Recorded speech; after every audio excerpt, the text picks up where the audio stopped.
Good morning. Happy Tuesday. Welcome in. It is great to be here on KCMO Talk Radio. We had an outstanding night last night with our pal Ray Stevens, who's been doing a great job holding down the midday fort here for the last 3 months on KCMO. And we got Ray out for the first time as a KCMO Talk Radio host. We were down at the Yeti Pub, and it was outstanding, but everyone's asking for John Anthony. He's the real star of this radio station. No, I'm not the feature. My question was, has Ray ever met a stranger? Right? Yeah. He's very, very affable, easy guy to get along with, easy guy to talk to, and an easy guy to like. That is a great point. Now, Ray was working the room. He won't tell you anything about himself. Yeah. Right? You know what he drives. You know his girlfriend's name. You do. Etc. All that is true. And he was working it hard. You know, I got out of there at about 6 last night. We had a 4 to 6 happy hour at the Yeti Pub. And by 6 o'clock, I mean, my goodness, I'm pretty wiped, especially since I was, trotting Ray around like the mayor yesterday. So we had a full day, packed house. We had clients, everything else here in the studios, and then out at the Yeti Pub. And by 6, I'm like, all right, I got to get out of here. I got to go put 2 kids to bed. Almost an hour later, Ray texts me. He goes, all right, I'm heading out. Well, the event was set to end at 6, so Ray overstayed his welcome by an hour. That's just the kind of guy he is. Exactly. So it was great to introduce him to some of the, diehard key KCMO listeners who came out last night. Dozens of you were there. We had an outstanding time, and we're grateful to each one of you that came out, and also grateful to the Yeti Pub. Aaron owns the Yeti Pub. He's a great guy. Second time we've done something down there with him. And even at the end, this was pretty funny. At the end, I'm introducing myself to everyone there, figuring they're there for the event. And 2 guys were hanging out at the bar towards the end of the event. And I, went up, introduced myself. I hadn't seen them yet, talked to them yet. And they said, actually, we're not even here for your event, but we listen to the show. And I said, even better. They just kind of stumbled upon it. They saw the signage. We had the big new 95.7 FM Hummer outside the restaurant. So they knew the show. They listened to the show, but they didn't realize they were there for the show event. So sometimes it works out well. That's why you can't announce this stuff too many times, because new people are always tuning in. And it was good to talk to those guys as well. So we had a great time, and we are appreciative to each one of you that came out to meet Ray and hang out last night and have a beer at one of our great local establishments here in Kansas City. And as we ramp up towards 2024, let me just plug this real quick. Politics and a Pint will be coming back, but we continue to need locations and restaurants that have private space that are willing to host us and have us for the event. Now, you asked the owner of Yeti Pub last night. He'll tell you he had a great night for a Monday, so it should be a pretty easy sell. But, sometimes it doesn't work out that way. So either way, it was an outstanding time. And if you have a restaurant or a friend who owns a restaurant, family member who you think is potentially a fit for us, please do reach out. Emails on the website, pete.mundo@cumulus.com. Now, speaking of things that happened yesterday, I got a lot of feedback from you on this interview we did with Brian Connell. Brian Connell had been on the Olathe School Board. He got elected in 2021 as an individual who was going to fight against the crazy in the school. And before you start talking about banned books and all these different things, don't rewrite history. When we talk about the schools and we talk about the crazy in the schools in 2021, what it was really about was whether or not you thought kids should first off be in school during COVID, which they should have been from day one. We have seen the learning loss in our schools across the board. And then the other thing was whether or not kids should be masking in schools. And early on, maybe there was an understanding around it, but certainly when we got to later in 2020, it was ridiculous that we had, elementary age kids sitting in classrooms for 9 hours a day with masks on. There was no science behind any of that. So Brian Connell came in during that wave in Olathe. Since then, it's been a rough go. Well, he came on this show yesterday, and he talked about why he resigned his position as an Olathe school board member late last week. And, he said on this show, he said, listen, my kids have been harassed. My home has been a target from some of my political opponents. He said all these things on the show yesterday. But ultimately, to me, the most important question that needed to be asked of Brian Connell was this question, and here was his answer, and this is what got a tremendous amount of feedback to me personally on social media, to my email, and on our text line.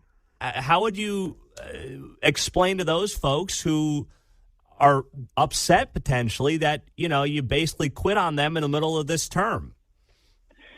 I've asked that question to myself the last 6 months that I hadn't quit yet. So it's a fair question, right? What I'd share was that I am grateful for their support. I'm grateful that they voted. But when less than 12 to 13 people ever showed up at board meetings to stand in the breach with me, that's not what elected officials are supposed to do, be the only ones doing the right thing all the time. This is a community structure. Public schools are a community structure. They take the community. And to vote every 2 years all by itself is fine. It isn't enough. And, when the district makes decisions, the community is affected. The kids, the students, the parents, the taxpayers. So everybody needs to stand in the breach. I heard that answer from Brian Connell, and I got your reaction to it yesterday afternoon. And at first I was like, listen, the guy's had his kids targeted. He didn't know what he was getting into and what he was signing up for. His home targeted, everything else. So I'm sympathetic to that. I mean, the fact that is happening for a guy that's just on an Olathe school board, and yeah, he might view the world differently than other people on the school board, but, he's an elected member, right? The people of Olathe put him on the school board, like it or not. Doesn't give you a right, even if he's acting like a jerk, it doesn't give you a right to do some of the things that he alleged yesterday on this show. But does that make him a quitter? Does leaving the middle of a term, because basically you can't really get accomplished what you wanted to get accomplished, make you a quitter? My answer would be this. If everyone in politics did that because they couldn't get done what they wanted to do, I'm not sure who would be left. And here's what concerns me the most now. Olathe school board is going to pick somebody to replace Brian Connell, and they're going to pick somebody that is not like-minded to him. And then that person is probably going to run for election in Brian's old spot, which they have been appointed to. And the incumbents always have a great chance of winning an election. And they would be an appointed incumbent, and they'd be able to serve, a full term going forward. So is there an element that Olathe residents should feel let down by this? Yeah, absolutely. And a lot of you reached out to me saying that you feel betrayed and let down. And I can't sit here and blame you for that. I can't blame Brian for throwing his hands up and saying I had enough, although I would argue I'm not sure what the expectations were going into it.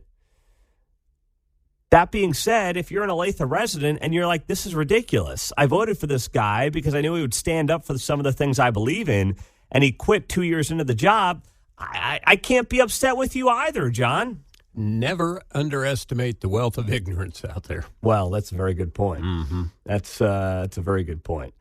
So I think that's something we're a little more akin to having, stones thrown your way, but maybe the average person isn't, huh? Yeah, they might not realize, what these jobs entail and how nasty it's going to get sometimes. From people who have no jobs and nothing better to do, et cetera. Exactly. Permanent internet trolls And, people who are going to treat these school boards like it's the United States Congress. And I'm not saying it's not important, but my goodness, people need to chill out.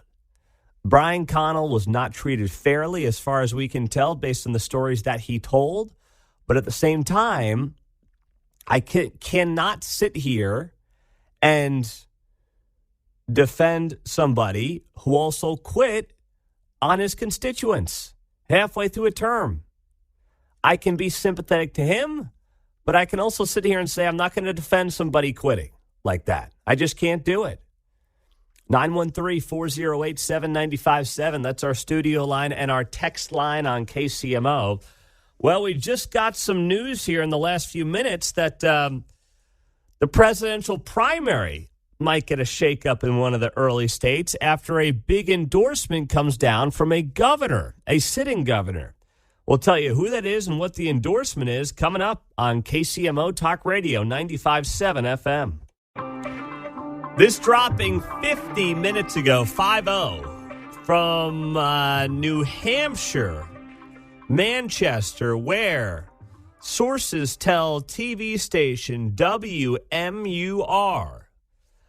that Governor Chris Sununu has made his decision on an endorsement, and he is going all in and backing Nikki Haley, and that he will be making his official announcement tonight at a town hall for Nikki Haley in Manchester. Bingo.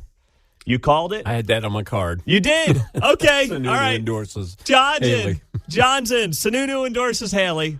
I think I'm the only one that has that on a card, though. Huh? Well, you won. Bingo, man. You got the victory.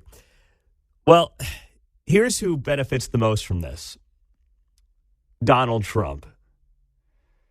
Donald Trump is the big winner by Chris Sununu endorsing Nikki Haley. Because what this does is it might give Nikki Haley a leg up in New Hampshire. It then might also give her a leg up in South Carolina, her home state, which is after New Hampshire. But Ron DeSantis is the only candidate, non-Trump, who might have a chance in Iowa. Nikki Haley's got no shot in Iowa. So for Trump, who, listen, is still leading all these polls by 20, 30, 40 points, depending on which poll, which state, and everything else, he's coasting. But this is 2016 all over again, where people are trying to stop Trump, but they're trying to stop Trump with multiple people, and the math doesn't work. Trump's got his ceiling. In 2016, it was 35 to 40%. Right now, it's anywhere, depending on the state, 40 to 55%. So if he gets 51 in any state, obviously he wins. That's the math. However, you have Ron DeSantis and you have Nikki Haley, who are each vying for that lane. Now, I don't think that Nikki Haley and Ron DeSantis are in the same lane.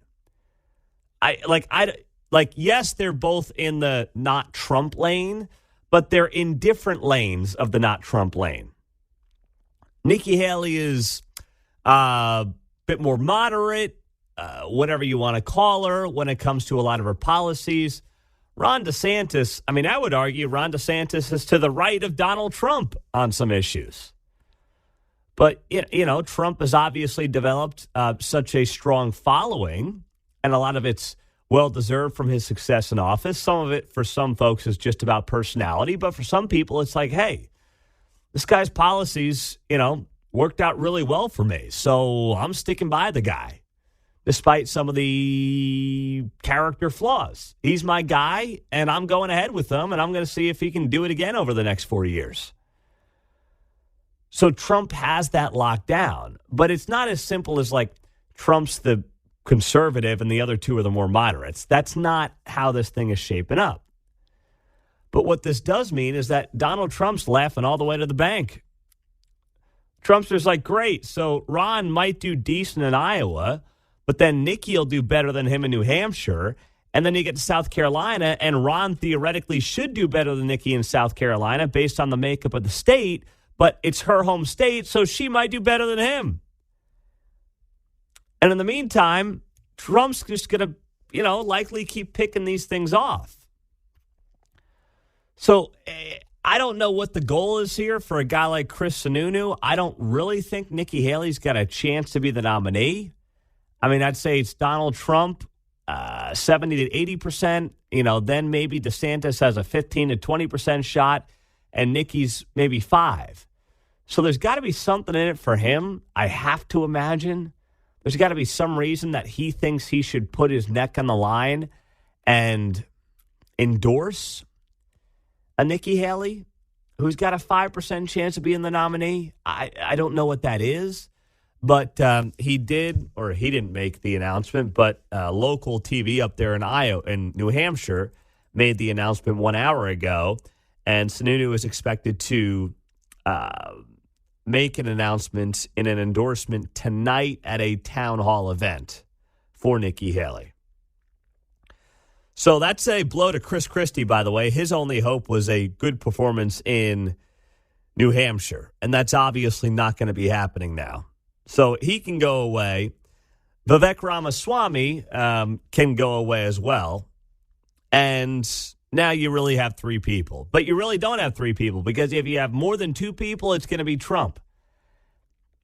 And that's what this race ultimately comes down to, and that's what's going to end up happening here. So good for Nikki, but it was part of a really interesting conversation yesterday we had on the show, because there was that Wall Street Journal poll that dropped over the weekend.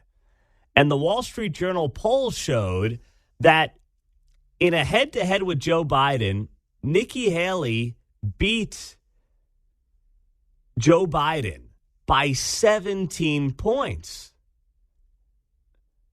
Mano a mano. I guess you can't say mano a mano, but you get my point. Nikki Haley beats Joe Biden by 17 points. Donald Trump also beat Joe Biden by about 4 points, which is more or less within the margin of error. So my question to you yesterday was a simple one. If I could tell you, I guarantee you Joe Biden loses, but he's got to go up against Nikki Haley, or you take a 50-50 shot with Joe Biden going up against Donald Trump, which one are you taking?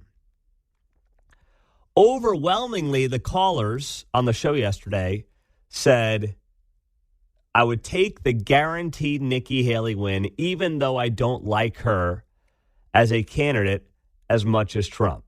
But if it meant stopping Joe, I would take Nikki and roll the dice.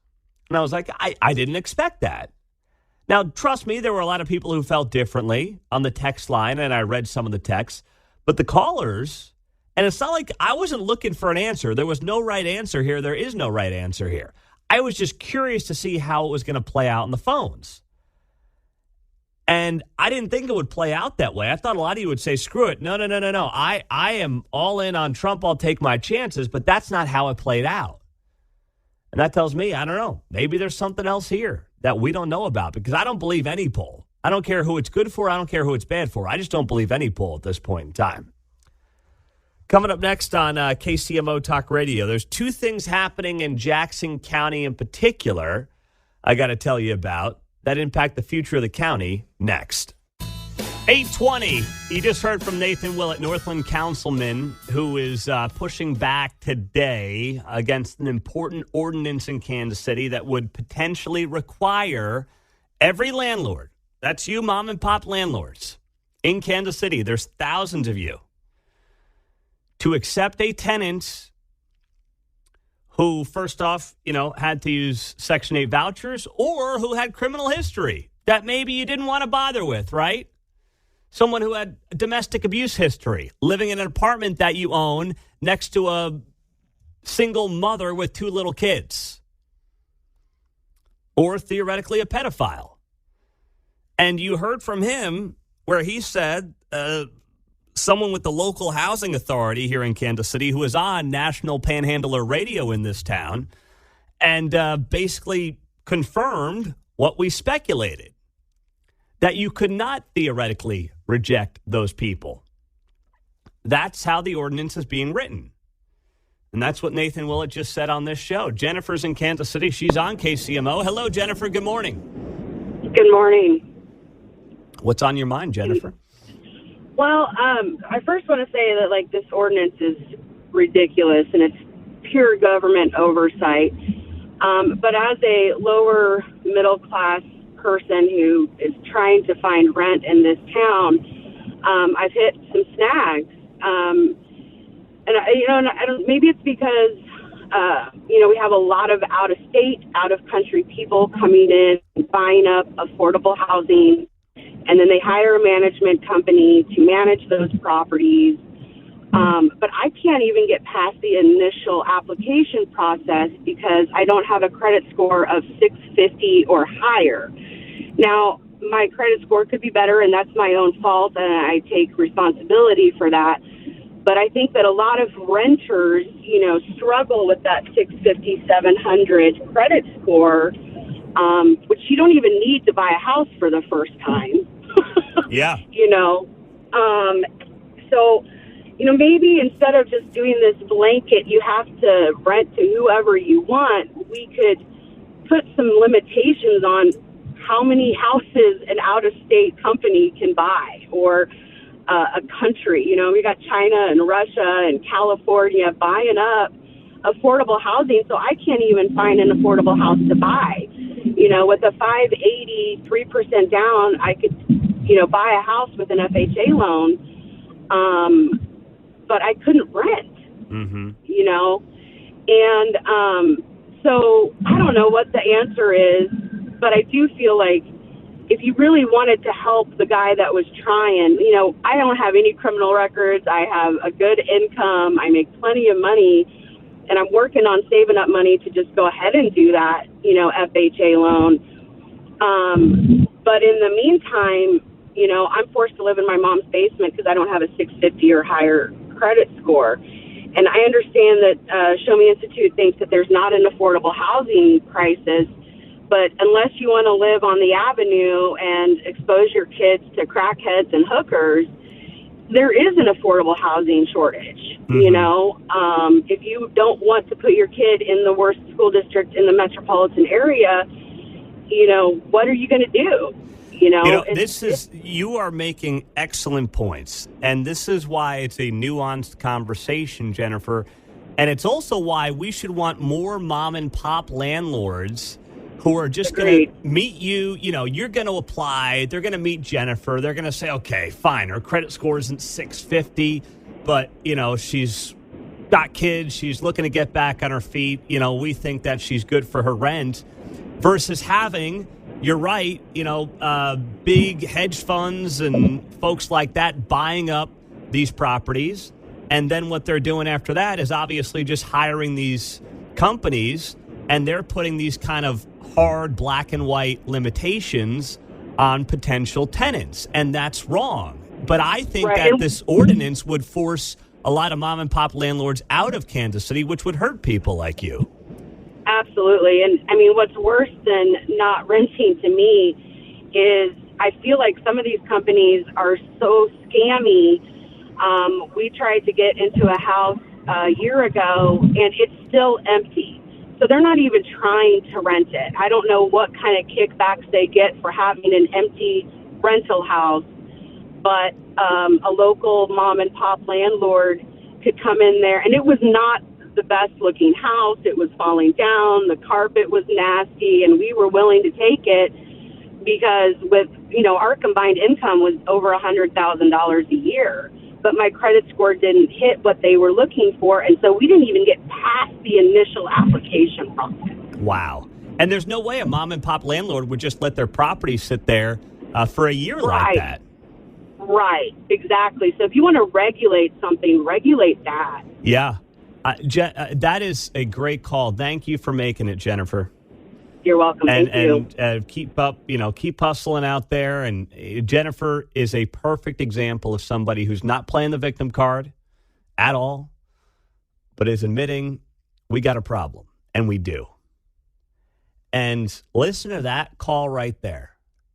Listen to her talk about this issue, and ask yourself if the answer is to drive mom and pop landlords out of Kansas City, which is what's going to happen here We had a guy who emailed the show yesterday who met a young couple at church who have multiple rental properties in Midtown. That's where they have all their properties.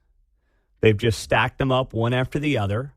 And they said if this policy passes, they're going to be forced to sell everything they got and move on to something else. That's what they'll do if this ordinance passes. And who do you think's buying their properties? Not another mom and pop. People like Jennifer deserve and should be in a rental property. And the mom and pop landlord in Kansas City is far more likely to look at Jennifer's application, meet her, and say, you know what? Maybe there's a little bit of risk here, but there's not a lot. Plus, I want a tenant. And if she's willing to take a property that's not perfect, okay, that's even better. That's absolutely fantastic. Meantime, you get the properties that are run by the big corporations and the banks. They've got their hard line, 650 credit scores, and that's that. Those are the groups that will own more property in Kansas City if this ordinance passes. So the KC tenants, commies, are going to be hurting the people they claim they're helping. It'll be worse for the people they want to help, and then they're going to want more government involvement. That's always how it works. When more government fails, try again for even more government. Because for some reason, that's the answer.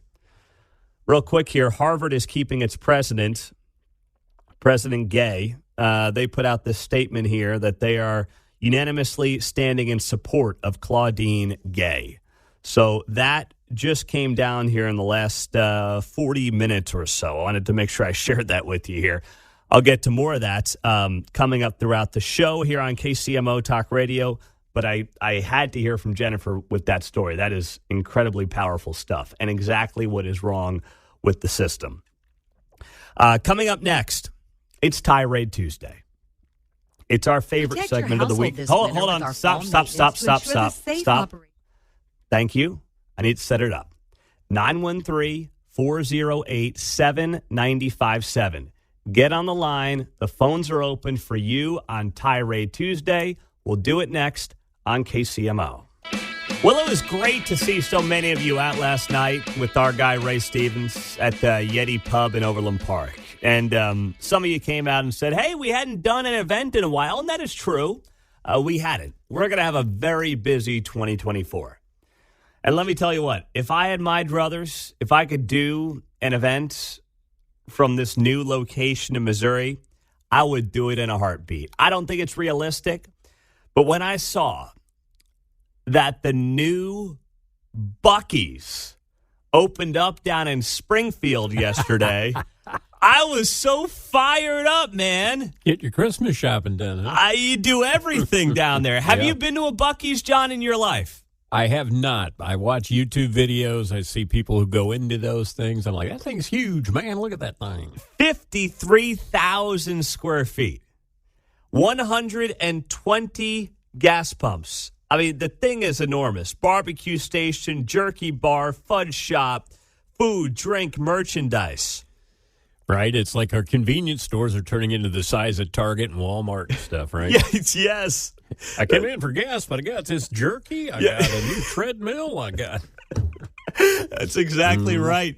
And I love Buc-ee's. The first Buc-ee's I went to was when I visited a buddy of mine who was in Austin, Texas. He had moved down there. And we made a road trip from Austin. Not a road. It's, up the road. We went to Waco for a Baylor, Texas football game. Must have been 17?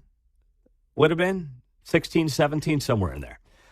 And he took me to this Buc-ee's between Waco and Austin, and my mind was blown. It was also the first time I ever saw a bathroom where the stalls went down to the floor. We have that now at the airport here, right? If you go to the new airport. But the reason we have it at the new airport is because we got these ridiculous unisex bathrooms now. So you have to have them go down to the floor. At Buc-ee's, the stall doors go down to the floor, and they're not unisex. They actually have these, novel ideas called men's rooms and women's rooms. I know. Talk about a bombshell. It's pretty crazy stuff, but they actually do have that at Buc-ee's. and the stall doors still go all the way down to the floor. And they are the cleanest bathrooms I have ever seen in my life.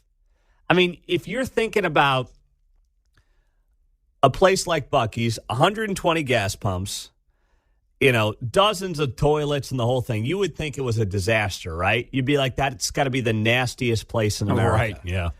It is anything but. These bathrooms are pristine. Everything about Buc-ee's is pristine because you know what else they do? They actually pay damn well. They start their wages at $18 to $23 an hour for the basic of the basic jobs at Buc-ee's. What a novel concept, by the way. Actually paying to get good people into your business and treating them well and paying them well. And then how about that? You actually have a booming business. There's a novel concept. I mean, if I had my druthers, I'd do a politics and a pint from one of the bathroom stalls at Buc-ee's. That's how clean these things are. I challenge you. Next time you're driving through Springfield, stop at this Buc-ee's. If I could go down today on a road trip, I mean, I'm trying to think of some reason to go down to Springfield now. Well, maybe you could visit a Brahms on the way. So. Bingo. Now I'm really rocking and rolling. I go to Brahms. You go to You know what I'll do? I'll go to Buc-ee's for breakfast because they have great breakfast sandwiches and wraps and the whole thing. Yeah. Hang around Springfield. I don't know. Maybe my old pal Roy Blunt's around town doing something, trying to kill some time. I have no idea. And then on the way home for lunch, before I hit the road, I'll stop by one of the Brahms there in town. They got like 2 or 3 Brahms in Springfield. And come back to Kansas City. I still need to figure out why I'm going down there. I don't know what to tell a wife with 2 kids why I'm going to Springfield for a day trip, but I got to figure that part out, John. I think it's in Springfield where it's like they sort of invented cashew chicken or something crazy like that. Oh, There's really? a Chinese. Yeah, I think you can get great cashew chicken all throughout Springfield. All right. Well, that's a good enough reason for me. That works. There's so lunch or dinner. We need a and I don't want to insult those of you that are part of the Quick Trip cult, but I'm telling you, you go to that Buc-ee's, it's going to put your quick trip to shame. I'm just pointing that. I know that may be the most controversial thing I say all day, but you got to see it. You got to experience it first before you tell me I'm wrong. That's all I'm asking. Just like I experienced that awful fillet of fish before I judged it. I'm just asking you to take in the Buc-ee's before you tell me it can't possibly top Quick Trip, because it can. I'm going to leave it at that. 913-408-7957. You just heard John Anthony mention the top of the hour news, the new license plate options in Kansas. And you got to give credit where it's due. Laura Kelly rolled this thing out. What was that? The Friday before Thanksgiving, I want to say it was. It was somewhere around Thanksgiving. Maybe it was like Wednesday before Thanksgiving. They dropped these horrific license plates that looked like they were created and invented at the University of Missouri. Laura Kelly, a couple of days later, is like, yeah, screwed that one up. She made fun of herself, and I give her a lot of credit for that because most politicians, left and right, the in thing to do is to never admit when you're wrong. Well, she's like, yeah, I screwed that up. And now you can go vote on the next Kansas license plate. And by the way, we have that link up on our on my Facebook page, Pete Mundo on KCMO. I'll put it on the KCMO Talk Radio page as well. We'll get it up there. And there's some decent options. I don't love them, but I did put my choice up on my Facebook page. It's the one that's got the rotunda from the Capitol building in the bottom left. It's like a light blue into a white into a yellow. It says Kansas to the stars at the bottom. They all say that, actually. I don't like the one with the sunflowers on the side. That's a little too cliche for the sunflower state. So I put my preference up there. But you got to vote by Friday. That's the key. You got to get your vote up by Friday. Yeah, 5 p.m., is that the deadline? Yes. Okay. Mm-hmm. Do we know any, mail-in ballots or anything like that? Are they doing any of that or no? I know the overseas people can get theirs in here, all the guys serving overseas. Yeah. All the men and women. Are we going to hear from some folks in town, election fraud? I'm sure that's going to be a popular thing people are going to be screaming Wouldn't it be about. ridiculous that one edges out the other by 10 votes and go back and recount? Well, here's what I don't get. You can vote, but you just have to put in your zip code. So I don't know. I don't know, You can put in, let's say, an Olathe zip code or Overland Park zip code. If you're in Missouri, I don't know how they prove that you aren't or that you are a Kansas resident. Oh, it's fraught with peril, isn't it? I know. Oh, man, election fraud, I'll tell you. This is the real election fraud we got to worry about, the future of the Kansas license plate. Ken, truck driver, he's on KCMO. What do you got for me on Buc-ee's, big boy? If you've never experienced going in their restrooms, and I'm sorry to bring this part up, and sitting on a nice, warm toilet seat. Wow. Wait, they're heated toilet seats at Buc-ee's? Yes. Every one of them, or is it like a special stall? To me remembering, it was every stall. Wow. And once you ever sit, there's some other truck stops, up north and out west that have these. But once your wife experiences that, guess what you're going to be putting in your house? Yeah, that's a good point. What about you, Ken? How did that feel on you, big guy? I love it. Yeah? Nice and warm. Oh, what a cup of coffee would do for you. All right. Well, you're an excited man, Ken. Head on. You're going to be doing a lot of routes down the Springfield. I'm sure you're going to be calling the bosses, begging to go down the Springfield now, huh? Well, we getting one coming to Independence. Is that right? Independence is getting one. I thought I had heard the rumors about that. Is that confirmed? I didn't know that. Yes, it was confirmed earlier in the year. They will start construction after the first of the year. All right. Well, and that will be right where I-70 and Nolan Road is, the old Kmart building. Okay. Wow. Well, that's exciting. Geez, you're not going to need a toilet in your house anymore. You're just going to go down the Buc-ee's. I just live right around the corner. Oh, wow. Yeah, that's right. There you go. All right, Ken. Hey, don't have too much fun. Keep us posted. I love it. Yes, sir. All right. See you later, my man.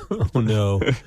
Ken lives around the corner, so if you see a guy walking in with a newspaper and a bathrobe headed to the restroom, you'll know it's our buddy. In his slippers. Yep. Doesn't even have to put on a pair of shoes. Oh, man. Just don't read the Kansas City Star in there. Then you're really going to have a problem.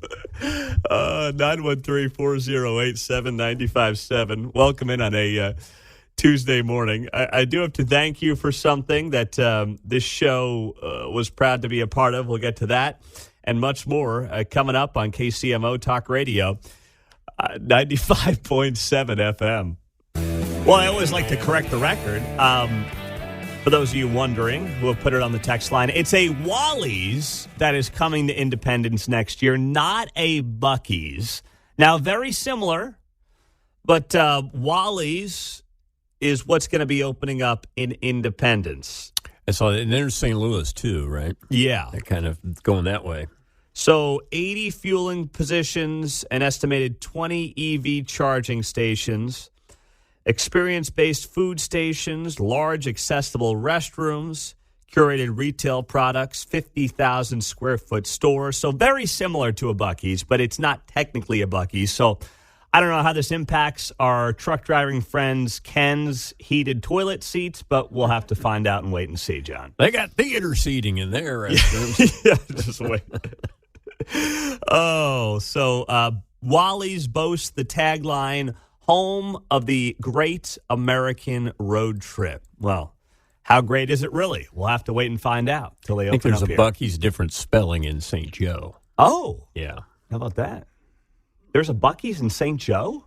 Is there Garner? I don't know. What's the one there off of, you're heading north on, 29, you get off to go, what's that, 36, heads over to Elwood? Yeah, Right there at that that's not a intersection. Buc-ee's. Okay, not a Oh, Buc-ee's. that's a McDonald's. Casey's. That's a big Casey's. Well, yeah, no. that's a Casey's. There's a Buc-ee's Travel Plaza. Or it's it might be a That's- Speedy's, actually. but it's a different Buc-ee's. Yeah, It's Buky. it's different spelling. Different Right, not the different same. spelling. Yes.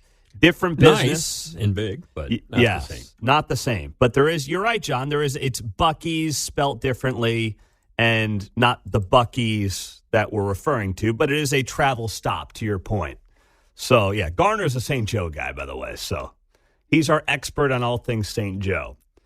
Lived there all my life. Okay. All right. So born and bred through and Yep. through. Oh, yeah. Anything you need to know about St. Joe over the next 7 weeks while Mark's taking care of his baby, Garner's your man. Yep. All right. Good deal. I love that. We need a St. Joe expert on the show anyway. Do you? I Absolutely. mean, really? We do. We got a big listener base up there in St. Joe. Oh, yeah. And especially the news station. We can get it up there now. That's Yep. right. Mhm. Yep. 95.7 on the FM and even on the AM, 710, loud and clear up there in St. Joe. So good stuff. All right. So we got our St. Joe expert on it. Buc-ee's Travel Plaza up there, but not the Buc-ee's that opened up in Springfield. Right. We got that clear. And not the Wallies that will be coming soon. We have all the rest stops covered this morning. That's what we do here on this show. We direct you in the right direction for the rest stops, the best toilets in town. That's what KCMO is all about. Now, this is how this show ends up being ranked number 11 in the Barrett News Media national polling done by industry executives for a best mid-market morning show in America out of 98. This came out yesterday. I mentioned it at the end of the show, but I did want to just bring it back up again and thank you, our listeners. I put the links up on my Facebook, Twitter, and I'll get it up on Instagram as well. Just search Pete Mundo, find me there, and follow me there, and you'll see the story. But they do this every year. Industry executives rank the top 20 shows in the country, and we were listed as the number 11 mid-market news talk morning show of 2023 out of 98 shows that could have been voted on. So we're very fired up about that. We beat out our competitors across town. I think it's Stink and Dink or something like that. I don't know what the show name is. I don't know. Pink and Mink, whatever it is. We beat them out across town since we actually talk about news and converse on the news and break news, and you actually come here and learn something. We don't just read news from a piece of paper and rotate through stories every hour. We actually have insight and entertain you a little bit and have fun and do all those things that they don't like to do over there. So we're very proud of that, but we couldn't do it without you, our loyal listener who is tuned in right now. We're part of your morning commute to work, or if you're working from the home office on your Alexa or on your radio at 95.7. So I wanted to thank you for that. I'm not bringing this up to toot our horn. I'm bringing it up to share with you that your loyal listenership helps us when it comes to being recognized around the country. And it doesn't mean we're going anywhere. Nothing's changing. We got this monster 100,000-watt FM flamethrower now. So we've got all the reason to continue rocking and rolling in Kansas City. It's home for me. It's home for the family. We love it here. So understand that. But I just wanted to share that with you because we could not do this without you guys. So thank you, thank you, thank you, and for spreading the word as well. Because everything we've done over the last 6 years, for the most part, has been grassroots. With you spreading the word of this show, and now with the big FM stick, it's even easier to do on 95.7 FM. Coming up, I want to get to some of the drama that's been happening in our Kansas schools with Dave Traubert, Kansas Policy Institute, next. After all these years of presidential candidate P-tape talks, we actually have one that is real. Go figure. Vivek Ramaswamy was on a live stream, no pun intended. He was literally on a live stream with Elon Musk and others when he was heard urinating on that said live stream. So he's doing this live stream. There's, thousands of people listening. Elon Musk, Alex Jones, Andrew Tate. I mean, talk about that's quite a cast of characters on a live stream. The only thing that's missing is somebody urinating on that said live stream. Well, Vivek Ramaswamy checked off that box. It's a couple-hour live stream. So when you got to go, you got to go. But here's the thing, because Vivek Ramaswamy was one of the featured speakers in this live stream, his mic could not be automatically muted. He would have had to mute it on his end. Now, you would think a guy who's worth hundreds of millions of dollars and is a tech entrepreneur would know how to mute his live stream before urinating in the middle of a live stream. But apparently, that was not the case. So anyway, here's what it sounded like if you missed this the other night. And I mean all humans, humans in America, humans in Somebody's Africa, got their thing Asia, open. and everywhere Somebody's else. got their phone open in the bathroom. Yeah, that's Vivek, that's your phone, Vivek. I'm not able to mute you. Vivek. Perfect. Go ahead, Elon. Sorry about that. So, well, I hope you feel better. I feel great. Thank you. Sorry about that, guys.